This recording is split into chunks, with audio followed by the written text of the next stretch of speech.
वो विचार जो आपके अंदर सच्चे प्रेम को बनाए रखे हैं, और वो विचार चाहिए आपको जिससे सौहार्द आए। तो ऐसी ही बुक्स अपने पास रखिए, उन्हीं को सुनना शुरू कर दीजिए, जिनको सुनने के बाद में अंदर नई शक्ति आती है, नई चिंगारी आती है। और मैं ये देखता हूं कि आज पूरी दुनिया भर में ये उद्बोधन वाले, उद्बुद्ध करने वाले, प्रेरक विचारों की बहुत जरूरत है।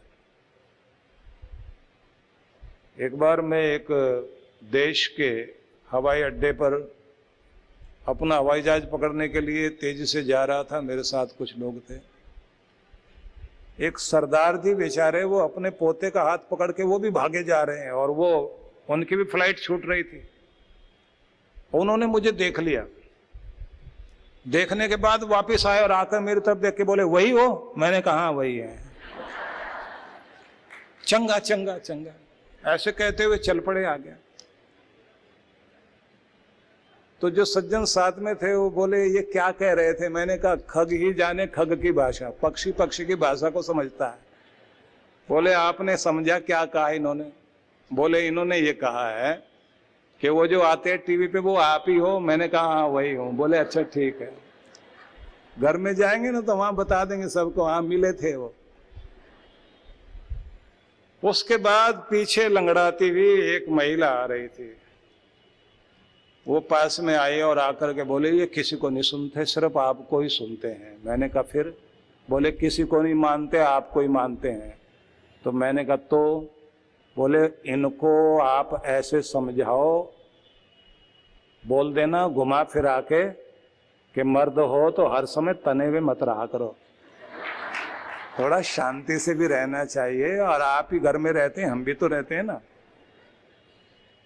वो बुजुर्ग जो आगे जा रहे थे वो पीछे मुड़ के घूर के देख रहे थे, ये कुछ बोल रही है। बहुत लोग तो यही सोचते हैं कि शायद उनकी बात मैं कह रहा हूं। तो एक महिला ने आके कहा कि आप जो है ना सीधे सीधे मत बोला करो, हमारे पति को ये शक लगता है कि मैं शिकायत करके गई हूं। मैंने कहा आप कहाँ रहते? बोले, आसाम में। मैंने कहा मैं तो वहां गया ही नहीं कभी भी।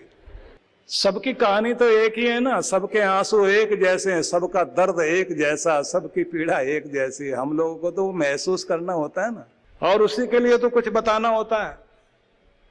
अगर हम थोड़ा बहुत झुकना सीख जाएं और अपनी जिद को छोड़ना सीख जाएं, महिलाएं जबान चलाना छोड़ दें और पुरुष गुस्सा करना छोड़ दें, तो हर घर स्वर्ग बनने में देर नहीं लगाएगा। आदमी धौंस जमाना नहीं छोड़ता और महिला जबान चलाना नहीं छोड़ती। वो एक महिला डॉक्टर के पास गई, जाते उसने शुरू किया, डॉक्टर साहब बड़ा नाम सुना है आपका, बहुत अच्छी दवाई देते हो और सस्ती दवाई भी देते हो, और आप मुझे भी दवाई देना, और एक बात का ध्यान रखना, इंजेक्शन बिल्कुल नहीं लगाना, कैप्सूल दे देना, और इस बात का भी ध्यान रखना। जैसे वो बोलती जाए, डॉक्टर ने कहा जबान बाहर निकालो, जीभ बाहर निकालो। उसने जीभ बाहर निकाली। डॉक्टर बोला, जब तक अपनी बात ना खत्म करो जीभ बाहर ही रखना, बोलने ही ना दे उसको। तो बहुत बोलने का परिणाम क्या होता है? आपका खुद का मान सम्मान, प्रेम, खुशहाली सब चली जाती है। और अगर जबान पर कंट्रोल कर लें तो इसी में तो शांति है। महाभारत में एक बड़ा सुंदर प्रसंग है, वेद व्यास ऋषि ने लिखा, दंता वदंति जिह्वे त्वं दशा में किम करिष्यसि। दांत और जीभ का झगड़ा हो गया। एक दांत हिल रहा था, तो हिलते हुए दांत में जहां दर्द हो रहा था, जीभ जाए बार बार उसे हिला के आ जाए। तो दांत ने उसको कहा कि बहन जरा दूर ही रहो। बोले, मैं तो हाल चाल पूछने आई थी। तो उसने कहा, फिर इतना बार बार हाल मत पूछे, एक बार पूछ लिया, बहुत मेहरबानी आपकी। वो थोड़ी देर में फिर जाए और उसको हिला के आ जाए। तो ज्यादातर ऐसा होता ही है। तो दांत को लगा कि ये मानने वाली नहीं है। उसने अपनी बिरादरी वालों को इकट्ठा किया, उन सब से कहा कि भैया ये देखना, ये तंग करती है, बार बार आती है, कमजोर को हिला के चली जाती है। तो सारे दांत गुस्से में आए और उन्होंने कहा कि तुम जानते हो हम कौन है? सबका काम है काटने का, किसी का कुचलने का, किसी का चुभने का, किसी का कुतर देने का, यही काम है। और हम हैं 32 और घेरे में रहती हो तुम। तो अब व्यास ऋषि के शब्द देखिए, वो क्या लिखते हैं, दंता वदंति जिव्ये त्वम दशा में किम करिष्यसि। दांत जीभ से बोले हम सब मिलकर तुम्हें काटें तब तो क्या करेंगे। जीभ घबराई नहीं, बोली एकमेव वचो वचमी यूयम पतिष्यतः। एक ही कोई कड़वा वाक्य बोलूंगी 32 के 32 बाहर हो जाएंगे। मेरे साथ झगड़ा मोल मत ले लेना, क्योंकि सारी दुनिया की सारी लड़ाइयां किसने कराई, बोले हमने। कहीं भी दो भाई भी लड़कर अगर घर में दीवार खींचकर अलग अलग हो गए हो तो लड़ाया किसने था, जीभ कहती हमने। बड़े बड़े युद्ध हो गए हमारे कारण हुए हैं, इसलिए हम डरते नहीं हैं। तुम 32 हो या फिर 320, कोई फर्क नहीं पड़ता। रहीम लिखते हैं ना, रहीमन जिह्वा बावरी कह गई सर्ग पाताल। जीभ पागल हो गई, ऊंचा नीचा बोल गई। रहीमन जिह्वा बावरी कह गई सर्ग पाताल। आप तो कहे भीतर भई और जूती खात कपाल। तो अगर व्यक्ति अपनी वाणी पर नियंत्रण करना सीख जाए तो अपने घरों में सुख शांति बनाने में हम लोग कामयाब हो सकते हैं। तो सभी को प्रैक्टिस करनी चाहिए। जब बात संवाद तक है तो वहां तक तो ठीक है। जब बात विवाद में बदलने लग जाए तब मौन रख लेने में ही समझदारी है। इसलिए संवाद तक तो रखिए, विवाद तक मत पहुंचिए। और कुछ भी हो जाए घर में आपस में बोलचाल बंद नहीं करनी चाहिए।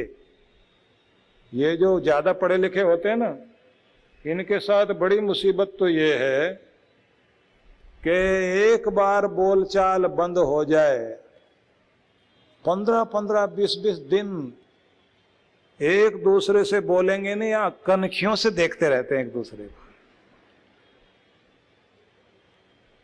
उससे कलह कलेश ज्यादा बढ़ती है। विचारशीलता आपकी किस तरह की होनी चाहिए, उन्हीं तरह के ग्रंथों को पढ़िए और उन्हीं तरह से चिंतन कीजिए। तो एक तो हो गया जिससे आपकी जिंदगी में परिवर्तन आए, आप विकसित हो, आपका विश्वास बढ़े, खुद में, भगवान में और अपने कर्तव्य में विश्वास बढ़े, और आप सच्चे प्रेम वाले बन सकें। ऐसे विचार चाहिए आपको।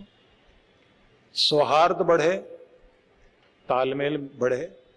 याद रखना, जितनी सफलता आपको अपनी बुद्धिमत्ता और अपने कर्म से मिलती है, उससे कहीं अधिक सफलता आपको PR, पब्लिक रिलेशन, लोक व्यवहार की कुशलता से मिलती है।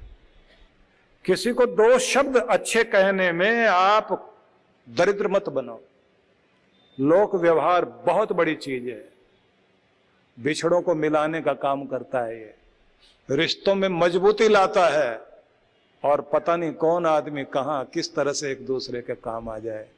इसलिए लोक व्यवहार में कुशल होना चाहिए। और गृहस्थ आदमी को तो बहुत ध्यान रखना चाहिए। गृहस्थ आदमी को हर पल एक दूसरे के सहारे की आवश्यकता पड़ती है। तो वैचारिक क्रांति चाहिए और मस्तिष्क का नवीनीकरण हर किसी को करना चाहिए। दिमाग को नया बनाओ।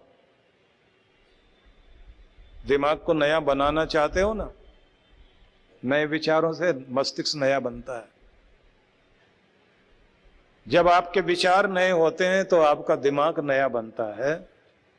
उच्च शिखर पर बैठने के लिए संकल्पित विचार, मतलब कुछ लोग तो केवल इच्छाएं करते हैं और कुछ लोग इरादे करते हैं। जो इरादे करते हैं और पक्का विरादा करते हैं, उन लोगों के संकल्प सिद्ध होते हैं, और जो इच्छा करके रह जाते हैं वो कहीं पर भी नहीं पहुंच पाते। इसलिए अपनी इच्छा शक्ति को इरादे में बदलिए और इरादे को दृढ़ संकल्प में बदलिए, और फिर पूरी ताकत लगा दीजिए उसे पाने के लिए। ऐसी कौन सी चीज है जो आप प्राप्त नहीं कर सकते? आसमान को झुका दो।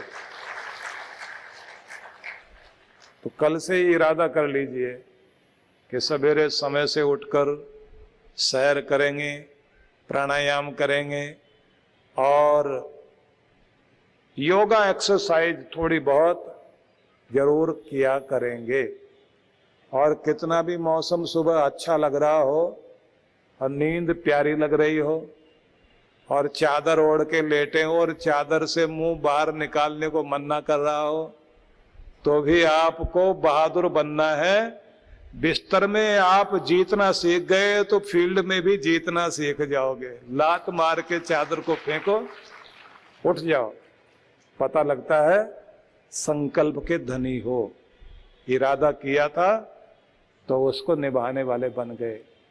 यहीं से पता लगता है कि आपका मन जो आपको नचाता था, अब वो आपका मालिक नहीं, अब आपका नौकर बन गया और आज से आप मालिक बन गए हो।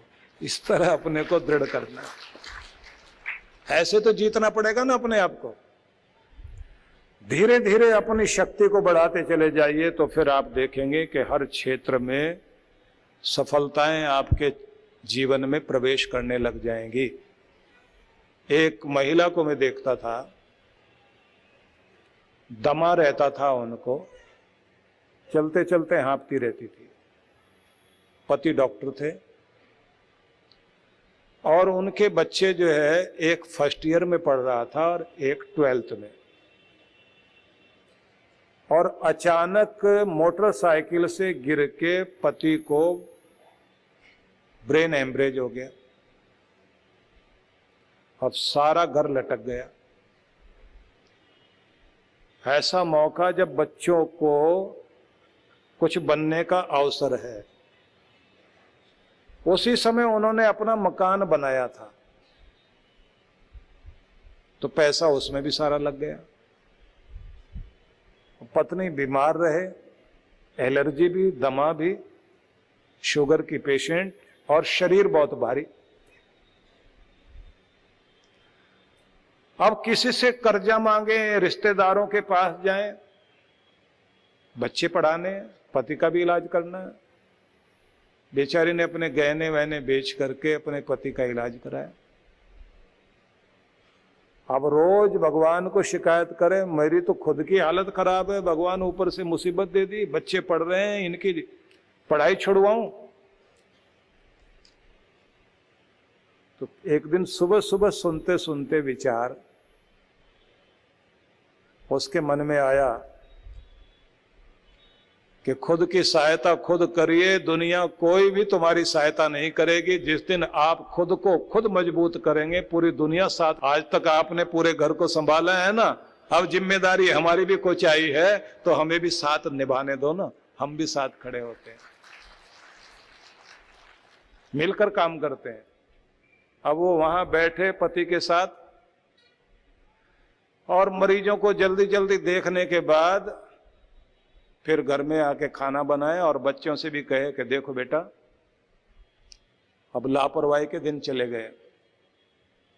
अब तक तुम्हारे पिता ने इस घर को चलाया, अब हम सबका फर्ज बनता है लापरवाही और आलस्य को छोड़कर अपने घर को और अच्छा करें और अपने खर्चों को कंट्रोल करें, और कुछ बचा सकते हैं तो बचाएं।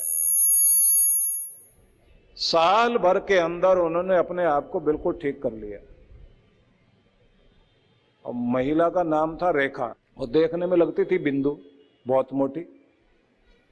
और जब वो साल भर के बाद मिलने के लिए आए और अपने पति को साथ लेकर, तो दोनों के दोनों बहुत रोए। मैंने कहा क्या हुआ? बोले हम तो आपको बता भी नहीं पाए, इतनी बड़ी घटना घटी। और मैंने उस महिला से कहा, मैंने कहा आपको तो मैं पहचान भी नहीं पा रहा हूं, आपका शरीर तो इतना भारी होता था बोले ये मुसीबत आई थी ना, आई तो थी हमको तोड़ने के लिए, लेकिन तोड़ नहीं पाए। हमने अपने आप को सुधार लिया, मेरे पति भी ठीक हो गए, मैं भी ठीक हो गई, और हमारे बच्चे भी समझदार हो गए। अब बच्चे बाहर खड़े थे, उन्होंने कहा हम लोगों ने बहुत दुख दिए अपने माँ बाप को, ये समझाते थे हम समझते नहीं थे। अब हम इनको परेशान नहीं करेंगे, आप आशीर्वाद दो कि जो ये सपने देखते थे वो हम पूरे करेंगे। याद रखना एक बात, आप सपना देखते हो ना बच्चों के लिए, बच्चे वो बनते ही नहीं। कारण वो सपना आपने देखा है, आपके बच्चों ने नहीं देखा। जिस दिन आपका देखा हुआ सपना बच्चे अपना सपना मानते हैं, उस दिन वो साकार होता है। अब उन बच्चों ने जब ये कहा कि माँ बाप सपने देखते थे हमारे बारे में और हम अंदर अंदर हंसा करते थे, अब हम खुद वो सपना देखने लगे हैं और अब पूरा करेंगे जरूर कि आप हमारे माँ बाप को कह दीजिए अब हम उनको तंग नहीं करेंगे। और ये कह करके रोने लगे। मैंने दोनों बच्चों को गले लगाया और मैंने कहा बेटा आज तुम सच में समझदार हो गए। तो सब खड़े होके क्या कहते हैं, घर के हम 4 सदस्य हैं, अब तक शिकायत करते थे कि भगवान ने इतनी बड़ी मुसीबत दी, पर लगता यह है कि मुसीबत भी हमको बना के चली गई है, हमें नया रूप दे गई है।